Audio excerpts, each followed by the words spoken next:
Kemungkinan tindakan darat oleh Amerika Syarikat terhadap Pulau Kark di Teluk Parsi baru sahaja menjadi semakin kuat.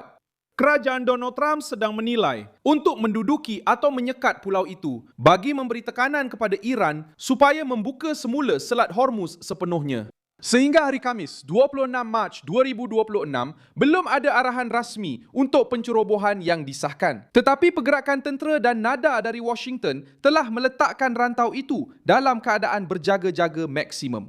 Antara 13 dan 20 Mac, Amerika Syarikat telah menghantar 2 pasukan amfibia utama ke Timur Tengah. Selepas itu, USS Boxer, USS Comstock, USS Portland.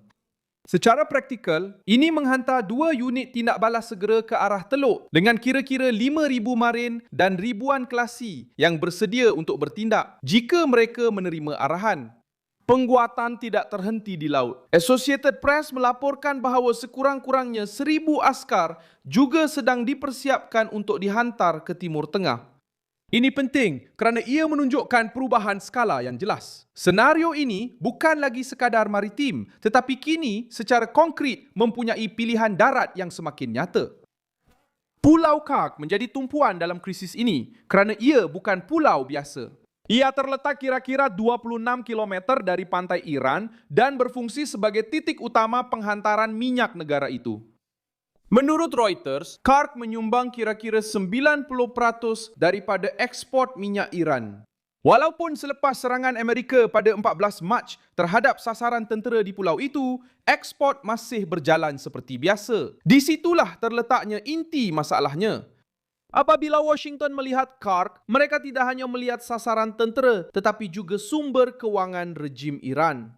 Sebahagian besar minyak yang keluar dari situ pergi ke China dan sebarang gangguan besar di Kark bukan sahaja memberi kesan kepada Tehran tetapi juga seluruh pasaran antarabangsa. Reuters sendiri menekankan bahawa kerosakan besar pada infrastruktur pulau itu boleh mengurangkan sehingga kira-kira 2 juta tong sehari dari pasaran global. Sebab tekanan ini jelas. Kark telah menjadi alat tekanan untuk cuba memaksa Iran melonggarkan cengkamannya ke atas Selat Hormuz. Laluan maritim ini membawa kira-kira 1/5 daripada minyak dan gas asli cecair dunia. Apabila trafik tersekat, kesannya tidak terhad kepada Timur Tengah sahaja.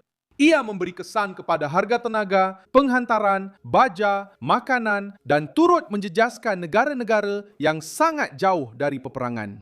Dalam perdebatan semasa, terdapat 2 jalan utama yang diketengahkan. Yang pertama ialah sekatan laut di sekitar Kark untuk menghentikan ekspor Iran tanpa perlu pendudukan dalaman yang berpanjangan. Yang kedua ialah operasi di darat dengan marin mendarat untuk mengambil alih dan mengekalkan kawalan ke atas pulau itu. Kedua-dua senario ini adalah serius. Sekatan itu sendiri sudah menjadi tamparan ekonomi yang hebat. Pendudukan akan menjadi langkah yang lebih berbahaya lagi kerana ia akan meletakkan tentera Amerika sangat dekat dengan wilayah Iran dan membuka satu tahap konfrontasi yang baru. Tehran sudah pun memberi respon terhadap ancaman ini. Pada 23 Mac, Majlis Pertahanan Iran menyatakan bahawa sebarang serangan ke atas atau ke pantainya akan menyebabkan laluan teluk dipasang periuk api.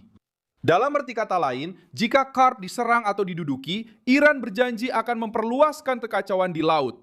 Ini menunjukkan bagaimana tindakan untuk membuka Selat Hormuz juga boleh pada mulanya memburukkan lagi keadaan di rantau tersebut. Mesej politik dari Washington juga terus bercanggah. Trump berkata bahawa beliau tidak sedang menempatkan tentera di mana-mana, tetapi kemudian menyatakan bahawa jika beliau melakukannya, beliau tidak akan memberitahu. Pada masa yang sama, Rumah Putih bercakap tentang rundingan dan peluang untuk mencapai persetujuan, manakala Iran menafikan rundingan langsung dan terus mengekalkan retorik konfrontasi. Maksudnya, terdapat tentera yang sedang bergerak, terdapat tekanan diplomatik, tetapi masih belum ada keputusan akhir secara terbuka.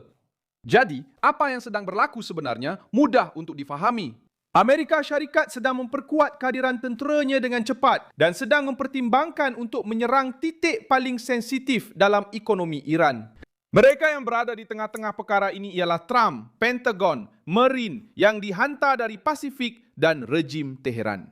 Perkara ini boleh berubah ke tahap lain dalam beberapa hari akan datang kerana pergerakan telah pun bermula antara 13 dan 20 Mac.